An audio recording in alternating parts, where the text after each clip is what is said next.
आज के लेक्चर का टॉपिक है अगस्त प्रस्ताव। जैसे कि पिछले लेक्चर्स में डिस्कस किया जा चुका है कि सेकेंड वर्ल्ड वॉर शुरू हुआ तो ब्रिटिश सरकार ने भारतीय नेताओं से डिस्कस किए बिना ही भारत को युद्ध में सम्मिलित किया।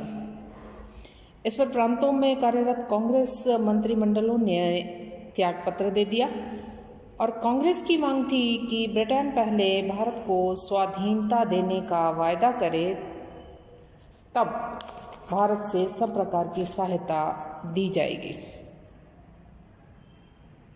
परंतु ब्रिटिश सरकार इसके लिए बिल्कुल भी तैयार नहीं और कांग्रेस द्वारा त्यागपत्र देने से मुस्लिम लीग को बड़ी प्रसन्नता हुई और जिन्ना ने सारे भारत में मुसलमानों को 22 दिसंबर 1939 को मुक्ति दिवस मनाने के लिए कहा। इसके बाद जिन्ना ने पाकिस्तान की भावना को और ज़ोरदार तरीके से प्रचारित और प्रसारित किया और लाहौर के लीग के अधिवेशन में 24 मार्च 1940 को एक प्रस्ताव पारित किया जिसमें कहा गया कि मुस्लिम लीग को ऐसी कोई सुधार योजना स्वीकृत नहीं होगी जिसमें मुसलमानों के लिए पृथक राज्य के सिद्धांत का समावेश नहीं किया जाएगा।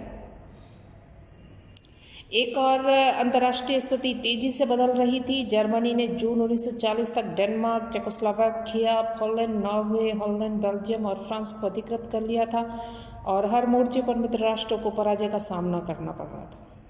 इंग्लैंड को अब भारी खतरा उत्पन्न हो गया था। उस पर जर्मनी के हवाई हमले बहुत तेजी से होने लगे थे। चूंकि महात्मा गांधी ब्रिटेन की बर्बादी में भारत की स्वतंत्रता तलाश करने के विरुद्ध थे, अतः कांग्रेस ने 7 जुलाई 1940 के पुनः प्रस्ताव में 2 शर्तों पर ब्रिटिश सरकार को पूर्ण सहायता देने का वचन दे दिया। उसकी पहली शर्त थी युद्ध के बाद भारत को पूर्ण स्वतंत्रता प्रदान करना और दूसरी केंद्र में प्रमुख राजनीतिक दलों की संयुक्त अंतरिम सरकार की स्थापना करना। संयोगवश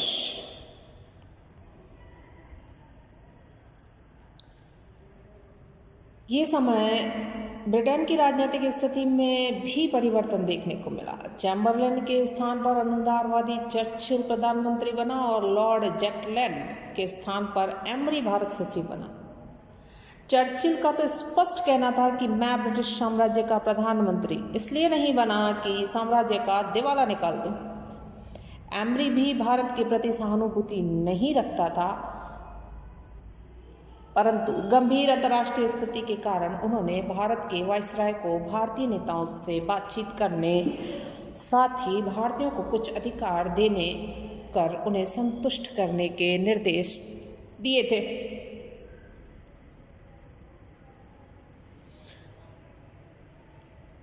इसी के अंतर्गत अगस्त प्रस्ताव है वो पारित हुआ था।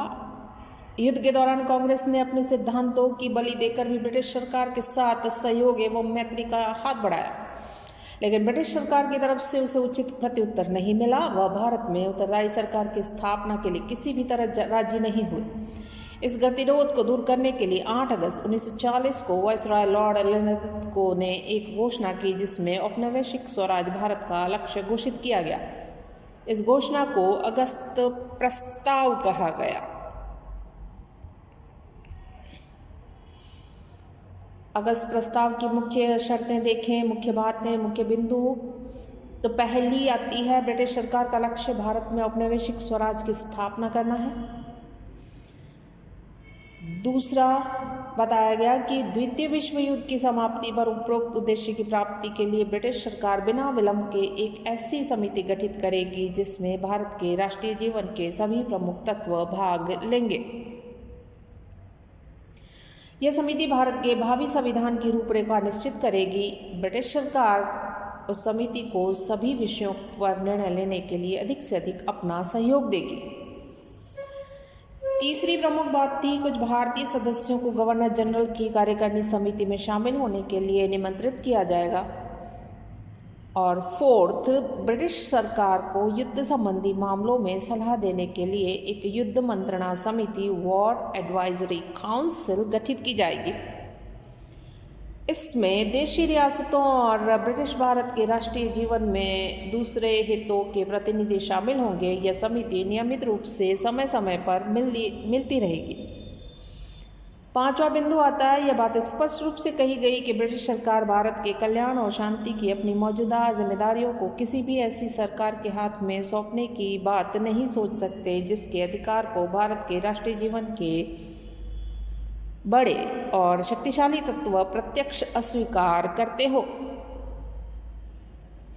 इन बड़े और शक्तिशाली तत्वों से मतलब था मुस्लिम लीग और राजा नवाबों से।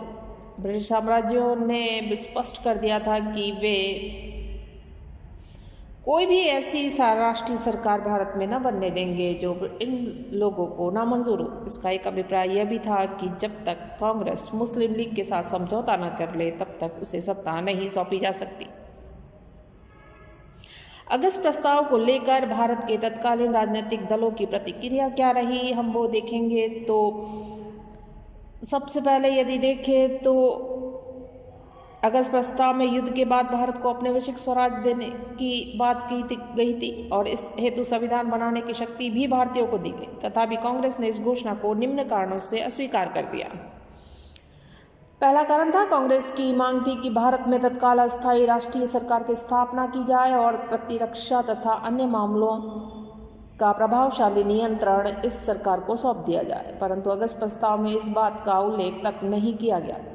केवल वायसराय की कार्यकारिणी परिषद में कुछ भारतीय प्रतिनिधियों को सम्मिलित करने की बात कही गई। दूसरा, अगस्त घोषणा में अल्पसंख्यक वर्गों को भविष्य में भारत के संवैधानिक विकास को रोकने का अधिकार दे दिया गया था, क्योंकि मुस्लिम लीग को अप्रत्यक्ष रूप से कह दिया गया था कि भारत में ब्रिटिश सरकार किसी भी संवैधानिक परिवर्तन को तब तक स्वीकार नहीं करेगी जब तक लोगों की सहमति नहीं होती।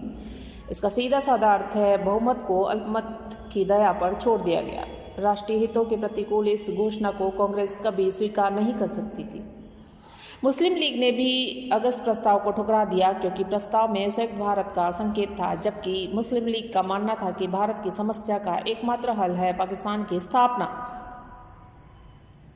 इसके अलावा वायसराय की कार्यकारिणी का भी विस्तार करने और भारतीय प्रतिनिधियों को सम्मिलित करने की बात को कही गई थी, परंतु अनुपात स्पष्ट नहीं किया गया।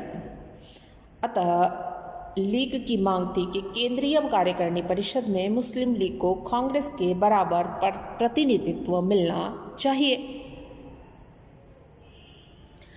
नेक्स्ट आता है व्यक्तिगत सत्याग्रह। ब्रिटिश सरकार ने कांग्रेस की मांग को स्वीकार कर दिया और जब कांग्रेस की मांग को स्वीकार किया गया तो कांग्रेस का युवा नेतृत्व सरकार के विरुद्ध सार्वजनिक आंदोलन चलाने जाने के पक्ष में था।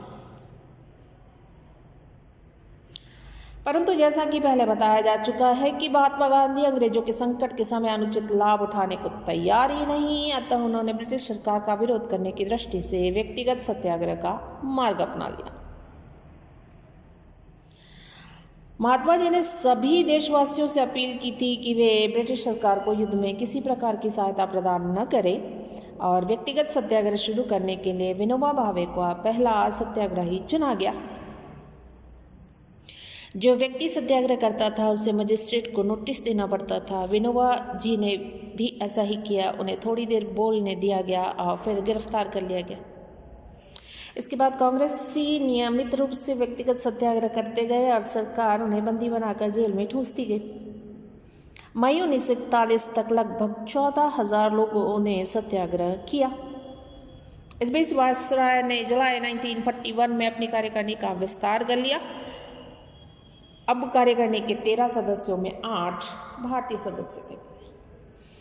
ऊपरी तौर पर ऐसा लग रहा था कि अंग्रेजों ने भारत का शासन अब भारतीयों के हाथों में सौंप दिया है, परंतु वास्तविकता यह थी कि शासन के सभी महत्वपूर्ण विभाग, प्रतिरक्षा, वित्त, गृह विभाग, वैदेशिक संबंध आदि अंग्रेजों ने अपने नियंत्रण में रख छोड़े थे।